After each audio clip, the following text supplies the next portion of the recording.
Hi, friends.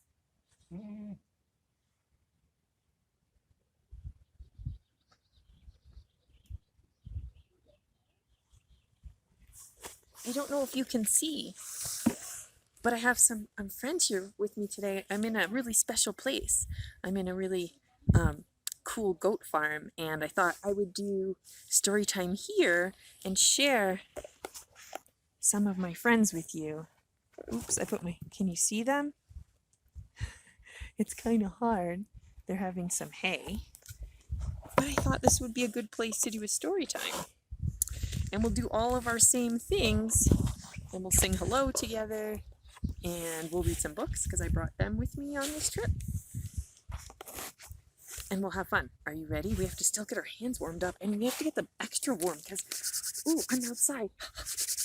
Get your hands really warmed up because it's kind of cold out here, and we'll shake them out, and then we'll wave hello to some goats, and we'll wave hello together. Are you ready? We wave hello like this. We wave hello like this. With all our friends at story time, we wave hello like this. Okay, let's wave hello to goats. Are you ready? We wave hello to goats. We wave hello to goats. To all the goats at story time, we wave hello to goats. Yay! Should we read some stories? Look at this book I have. It's called My Monster and Me, and it's written by Nadia Hussein and illustrated by Ella Bailey. And I was super excited to see this book because Nadia Hussein is on a show that I really like called The Great British Baking Show. And then she had her own cooking shows, and now she has a children's book. So I'm super excited to see what this is about. And I see another friend is coming. Do you want to see? This is Milo. And he lives on the farm too. Okay, My Monster and Me.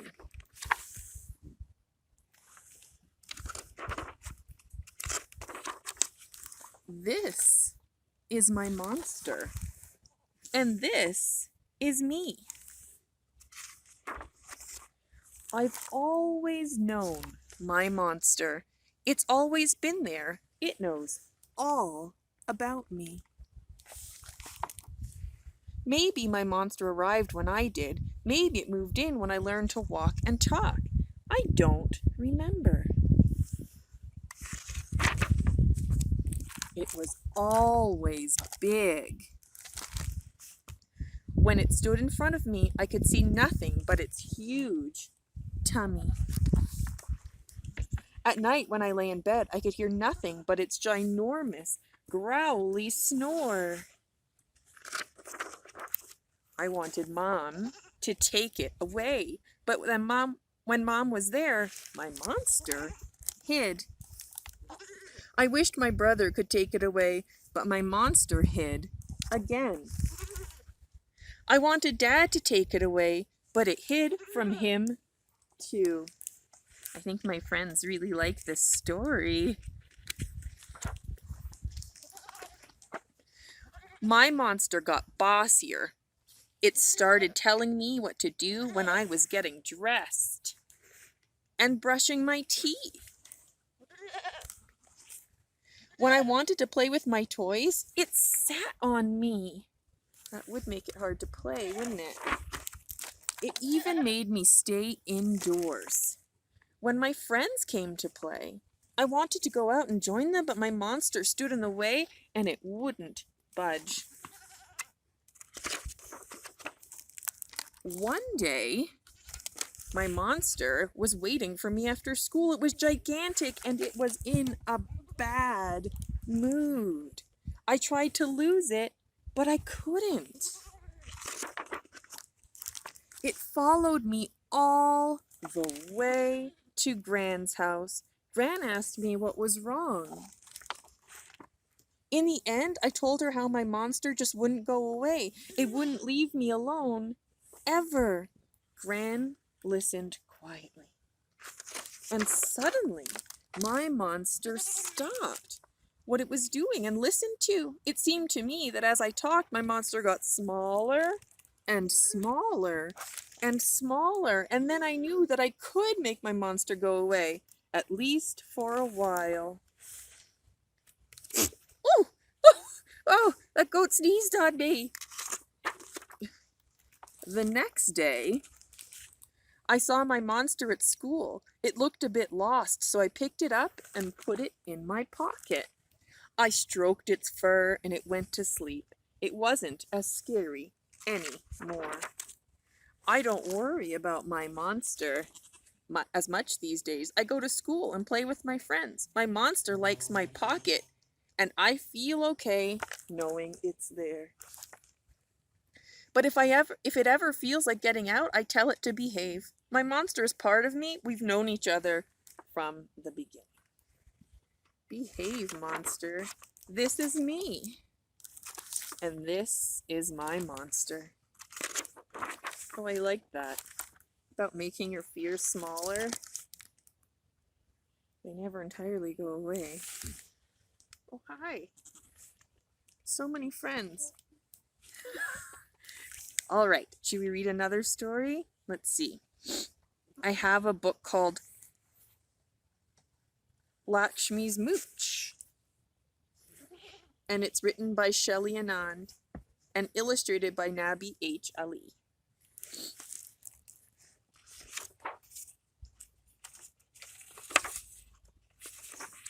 Hi, I'm Lakshmi. Come here, closer. You see that? That's my mooch. What's a mooch, you ask? It's these little hairs above my lip. It's okay, you can look. Can you see? I never really thought about my mooch until the other day when my friends and I were playing farm animals at recess. Zoe was a horse, Noah was a cow, and Zoe said, Lakshmi, you're a cat, okay? I want to be a chicken, I said. But you're the perfect cat. You have these little hairs on your lip like cat whiskers, said Zoe. I do, I asked. Meow, said Noah. Yeah, you have a little mustache like my dad. My cheeks grew hot as a steaming bowl of Mommy's aloo gobi. Oh, I love to eat aloo gobi. I went to the bathroom at recess and looked in the mirror. Zoe was right. I did look like a cat with small black whiskers. I sat at my desk with my hand over my mouth so no one could see my mooch. Everywhere I walked, I thought I heard kids whisper, meow.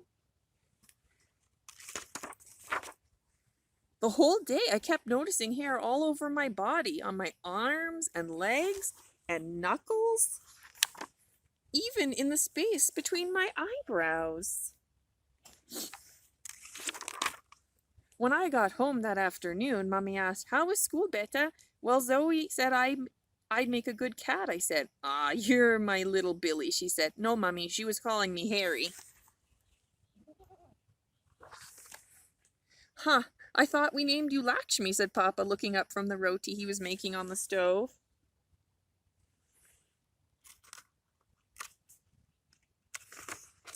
No, look, I'm Harry. I have hair all over my body. I have a mustache. Hon, I also have a mooch, said Mummy. But, Mummy, I thought mooches were just for boys like Papa. Nah, you know we come from a long line of women with mooches, said Mummy. We do? Like who? From Mughal empresses and stately Ranis to village girls and city girls, even your nanny and cousin Radha. Everyone has a mooch, really. But I also have hair on my arms and legs. I have hair all over, Mummy shrugged. Tokia, so what? Hair is just for your head.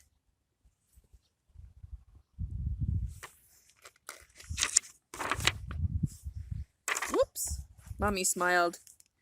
Nah, Beta, we have hair everywhere. But why? It protects you and keeps you warm. Just feel it. So nice and soft, she said. But look at this hair between my eyebrows. Yes, it's lovely, just like Frida Kahlo, said Papa. Who? I asked. Frida Kahlo. She was a famous artist from Mexico. Oh, I think it kind of looks like a caterpillar, I said. Caterpillars are the coolest, Beta. They build cocoons and become butterflies, said Papa. First I'm a Billy, and now I'm a butterfly, I asked.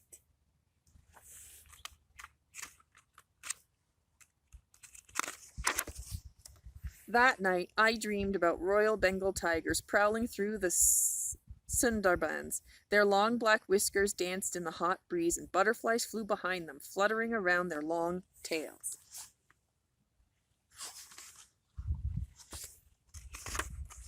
The next day at recess, Zoe wanted to play farm animals again. Let's play jungle animals instead. I'm a tiger with my long silky mooch, I said. A long silky what? Said Zoe. Mooch. It's Hindi for mustache. Well, what should I be? Asked Zoe. I walked up to Zoe and got really close. I saw tiny blonde hairs on her lip. Sure enough, she had a mooch too. You should be a lion with your shiny blonde whiskers, I whispered. I don't have whiskers, Zoe said. Do too, I said. We both ran to the bathroom and looked in the mirror. I don't see anything, Zoe said. Move in closer, I told her. She leaned in so close that her nose left a little smudge on the glass. Oh, she said, and then slowly she smiled. When we came out of the bathroom, Noah was waiting for us. Hey, what about me? Do I have a mooch? He asked. Zoe and I both looked, but we didn't see a single hair above his lip. Nope, said Zoe. Yeah, I don't see anything, Noah, but maybe we can draw one on for you until your real one comes in, I said. Okay, agreed Noah. A small group of other kids in our class crowded around as I carefully drew a mooch on Noah's lip. Me next, said Savi. Me too, please. After Savi, asked Timmy. They lined up behind Noah for my world-class mooches. They're all getting one. I don't need one. I already have some hair there, Lucha smiled proudly. So do I, cheered Arazu. Pretty soon, everyone was showing off their mooches, real and drawn. I like that. So, will you show me yours? You have to go check it out. I like that story a lot. I know. It was cute. All right, I have 2 more books. I have one called Away with Wild Things by Larissa Toole, illustrated by Sarah Palacios.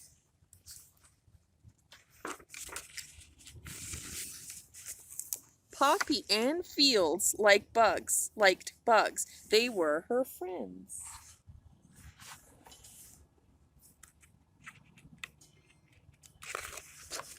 She sat among the wildflowers, listening patiently to the cicada's newest symphony. She coaxed the shy roly-poly out of her shell. When the ants marched over her, Poppy let them, even though she was ticklish. She recognized the spider mama's weaving for what it was. Magnificent art. It's a plane flying over. And she spent long afternoons talking with the ladybugs about shapes and colors and the heights of flowers. But when people came around, Poppy preferred to disappear into the background. At parties, she hid in the stripes. I can't even see her. Can you? Oh, I do. I found her. Can you?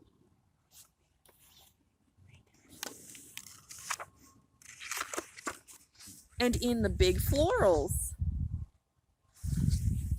she became a landscape, a tree. I love the illustrations in this book. So pretty. She was the pouring rain, a brocade drape, a leopard in a menagerie. When Grandma Phyllis turned 100, Poppy stood watching the party.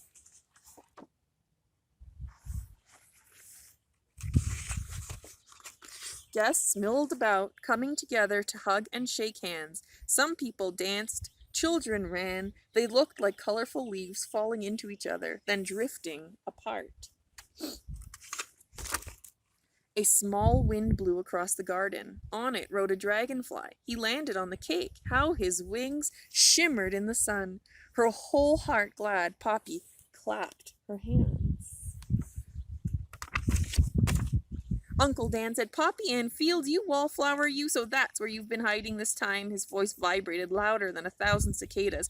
Guests stopped milling about. Poppy froze. Every eye fell upon her. She was scared down to her toes. The dragonfly flew off the cake.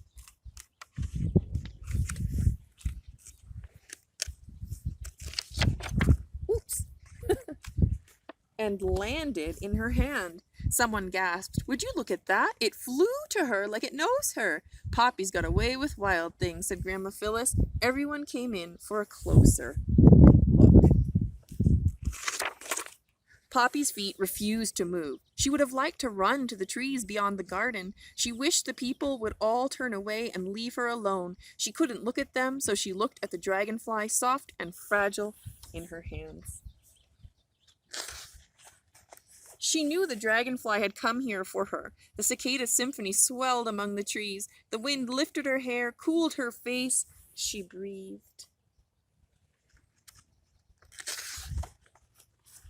The scientific name is Anisoptera, said Poppy, softly but clearly.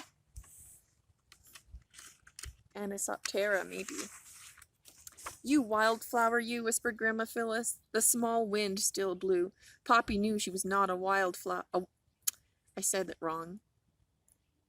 Poppy knew she was not a wallflower. Leaves and wings fluttered to the beat of her heart. No, not a wallflower. Wildflower sounds nicer than wallflower. Poppy's glossary of bug friends. So there's some information at the back about butterflies, cicadas, dragonflies, ladybugs, praying mantises, roly-polies, and spiders, if you like insects too. And look at those pretty end papers. Such a nice book. Okay, I have one more story for you guys, and then I guess we'll say goodbye to our goat friends. Should we see? Are they still there? Oh, they're watching us. Okay. This is called The Bear's Garden, and it's written by Marcy Colleen and illustrated by Allison Oliver.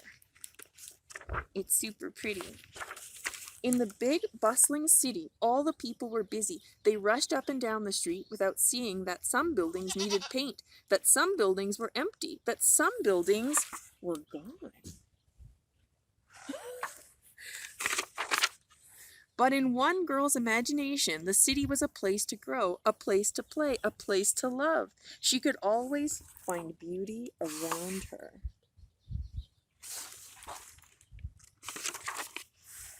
And look, she's growing a plant on her windowsill in a tomato can. I love it. Uh-oh, a pigeon knocked it down. One night, the girl's imagination spilled onto the sidewalk, rolled across the street, and sprouted. When it rolled across the street, look, a seed fell out and found a spot in the sidewalk. A baby garden. When she spotted the seedling, she introduced herself with a, "How do you do?" and a garden party. And that's how it went, day after day. No matter how fierce the sun or how swift the wind, the little girl watched over the seedling. "I believe in you," she whispered every morning and every night. And look at how big it's getting, and there's something on the top of it. More seedlings soon grew. People rushing by began to slow down, first with a tip of the hat or nod of the head. People stopped to smile or say hello to the little girl with the tiny green friends. There came a time when the girl had to leave for a while. Without her care and without her love, she knew the plants would wither. I wonder what's going to happen. She wanted to bring the garden with her, but it wasn't possible. She thought maybe she could whisper, "I believe in you," from far away, but she didn't have enough string. She tried employing a pigeon, but it was clearly not trained. If the little girl could not take care of the garden, someone else would have to. She filled her bear with cuddles and snuggles and stuffed him full of hope. She locked button eyes with him and whispered into his ear, "This is a very special mission. Watch the garden until I get back." She kissed him on top of his head and left him to do his job. From miles away, the girl imagined the garden was blooming. She imagined it could be a place to grow. A place to play. A place to love. And it was. Look, it turned into a beautiful community garden. Author's note. The Pacific Street Brooklyn Bears Community Garden was founded in 1985 and named for a teddy bear that was sitting in the weeds. On this neglected corner in Brooklyn, New York, the community came together to launch a beautification project that has continued for more than 25 years. That's a long time. Although no one knows how the bear got there, it is the inspiration for this story. Today, Brooklyn is home to numerous community gardens, and each provides a place to grow, a place to play, and a place to love. But most important, a place to imagine what can be. And that's the end of the story, friends. I hope you enjoyed reading those books. Should we say goodbye one more time to our goat friends? Are you ready?